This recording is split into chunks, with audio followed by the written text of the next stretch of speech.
Hey, this is Jakq. You're listening to the Dando Show. Welcome back to Torrent This with Dando, and now I am joined on the line by one of the freshest faces in the Australian music scene at the moment. He's worked with the likes of Kai the Prince and Kid Cudi, and his new single is titled Freak No More. I'm of course talking about Jakq. Josh, thanks for your time, man, and how's things?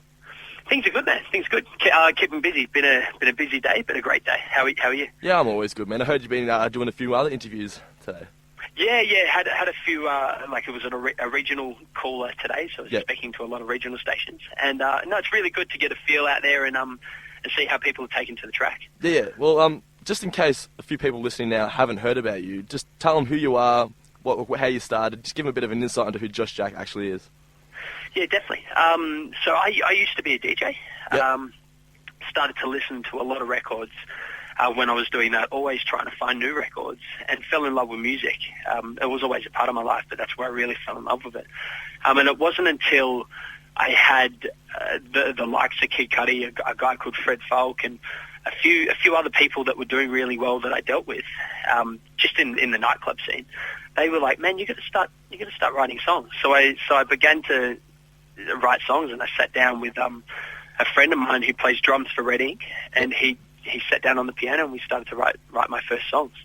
And that's how it all started about 3 years ago. 3 years ago. I was going to ask how long ago was that? Yeah. Yeah. It wasn't too long ago, but it's been a busy 3 years trying to get everything together. So I watched a video interview on YouTube with you last night. I think at the TOF or something. The TOF. Yeah. The TOF. Yeah. And they said that you said you were a tour manager or something.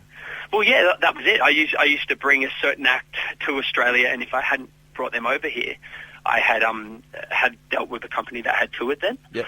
And you know, when you do that, you meet a lot of different people, and that was my job at that time. I'm talking like 18 through to 22. Yeah. And how old are you now? I'm 24 now. Okay, cool. Yeah.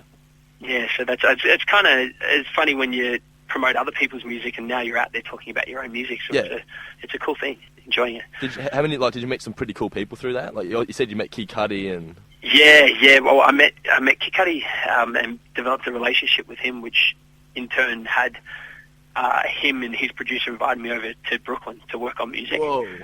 Which was cool. I spent 2 months over there doing like a songwriting trip. Yep. And that was awesome. And I met up with him over there, but I spent most of the time with his producer, a guy called Dot the Genius. And he's the guy who produced Day and Night. That's huge. Yeah, it's huge. He's a really cool guy. He was my age. So actually, I was 22 actually, and he was 24. And he produced Day and Night. Yeah. Whoa. They produced that, both of them, when they were like 23. Holy shit, that's awesome. Yeah, so it's been a cool ride. Like over there, I was meeting some very interesting people, and just here in Australia as well. When certain acts came out, I was always around just trying to shake hands and meet the right people that I could connect with and possibly maybe do something with in the future. It wasn't that thought process at the start. It was just it was a job being in these areas. And now it's turned out pretty nice because I'm starting to meet the right people and had met some of the right people, and now I'm doing my own music, so it's coming along. Have you found it like hard to tap into the Australian music industry with your style? Like, do you think it'll be easier in the States, or do you reckon it'll be all right here? It's interesting because the song's been out. I brought it out online a couple of months ago, and it comes out on iTunes on Saturday. Yep. So in the first 2 months, it featured on like a bunch of American blogs, different like the Source Mag and different magazines and whatnot. And it's been exciting because one of the biggest DJs over there took the track and now he's playing it in his club set, and he's talking about a tour over there and like a club tour. And it's interesting that they definitely took to it, and the week and a half it's been out over here sent to radio a week and a half ago. Yep. Everyone's jumping on it, so I think it's kind of universal. I don't know. I try to make music that a larger, broader range of people will relate to. Yeah. While still, I call it not auto-tuning my soul into oblivion. I try to keep some soul there so people can catch it. Well, I ain't going to shit you around because I'm like an indie boy kind of thing. It's not really like my style, but I was listening to it last night, and it's actually really, really catchy. Yeah, thanks, man. Thanks. Well, I'm right into independent and indie music myself. Yeah. So I relate to all music, but I make pop music. So yeah, pop R&B. Where else have you DJ'd internationally? Like you said, you went to Brooklyn. That was to record. No, that was a production trip for Yeah. my songwriting. Yeah. And I've really just, I've travelled, but I haven't done music anywhere else except for there. I want to go everywhere. We'll see how it goes. What's the reception been like so far to Freak Some More? Over here, it's been great. Yep. Just comes out 2 months ago, and then my first headline show here sold out, so I was really excited. Oh, nice, man. I was like, whoa. Yeah. Because I didn't expect that. I expect people to connect, but when people, that's one of, I think, Melbourne's best venues, and it's a tight venue, but a really nice venue, and the sound's great, and it was an amazing night. A lot of the people that I wanted to come out came out, and there was people at the door that couldn't get in, and I was like, wow, I didn't expect that to happen. So it's been interesting, and it's going to be cool over the next 2-3 months to see where it goes. Are you the type of person that doesn't take criticism very well? Oh, dude, no, I take it all the time. Yeah. I take it. I try not to give it, especially on art, because I have a thing where, if I hear someone like blatantly destroying auto-tune, I try to go, like, I don't really say anything because it's their art, but it's not really art sometimes. Yep. But I often, if someone's, trying something and doing something and it's them, I try not to criticise it. Yeah. You know what I mean? Because that's their art and that's so close to them. Do you realise how much you sound like Justin Timberlake?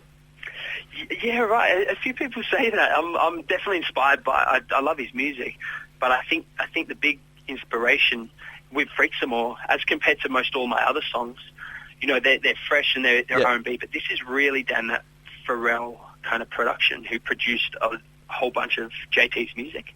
And I think that's what people are catching, that kind of sound. Yeah, it's pretty funny because last night I was listening to it on my laptop in my kitchen. I thought, he sounds like Justin Timberlake. My sister's in the lounge room, and I said, "Oi, Stace, come over and listen to this. This is Justin Timberlake's new song." And she's listening, and she's listening. She's listening to it, and she's like, "Oh, this is good. I like it. I haven't seen it on MTV yet, but it sounds really cool." That's a classic. Yeah, I know, right? Yeah, we just shot the video as well. It's funny you say MTV.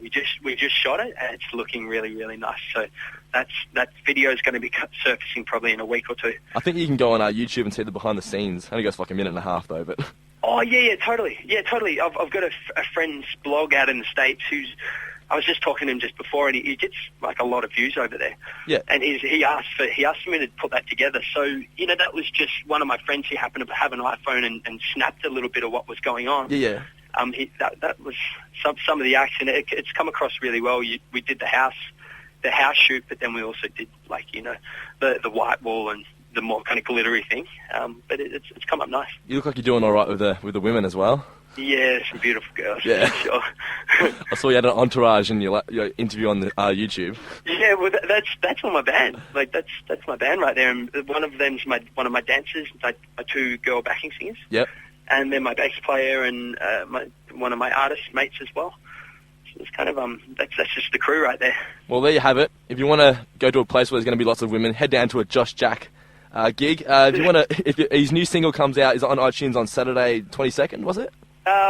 Saturday, I guess I've put it up on iTunes US, so that's the 21st, which will be our Saturday, I believe. Yes, new single is called... Yeah, so it comes out then, and then we'll see where it goes from there. It's called Freak No More. Sounds just like JT, really catchy, really, really awesome. And if you want to find out all the other information about Josh Jakq, go to facebook.com/JoshJakq. Thanks for your time, Josh, and good luck with the tour. Thanks a lot, mate. Take care. Bye. Catch me.